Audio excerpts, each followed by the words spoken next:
If you've been injured in a motor vehicle accident while working, you're likely confused about what your options are and whether you should be making a claim through ICBC or through workers' compensation, commonly known as WCB. The starting point is this. If you're injured in a single vehicle accident while you're working, for example, your car's run off the road and struck a tree, or you're injured by another motorist who was also operating their vehicle as part of their work at the time of the accident, then you must claim through WCB.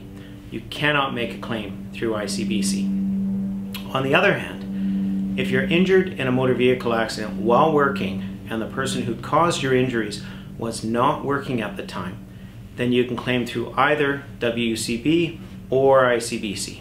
That is, you have the option, or what lawyers call an election. So, the obvious question is, why would I choose an ICBC claim over a WCB claim, or vice versa?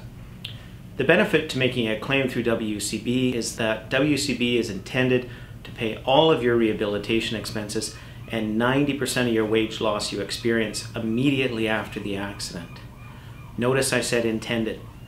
Many people become frustrated with the WCB process and they often do not receive the medical treatment they need because WCB terminates benefits, maintaining the condition pre-existed the accident or the injuries have become a permanent condition and therefore do not qualify as an ongoing claim. Seemingly endless reviews and appeals are not uncommon, and injured workers often simply give up on the process out of frustration.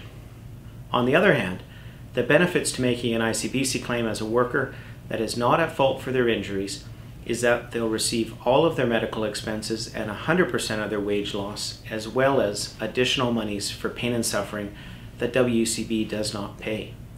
These additional monies for pain and suffering can be thousands of dollars per month for each month the injury persists.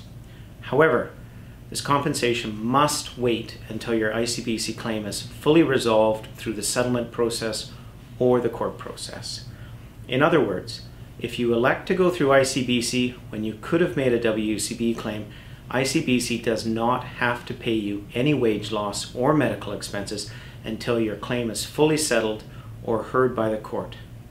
On that note, it's important to appreciate two things. First, 98% of cases settle without going to court.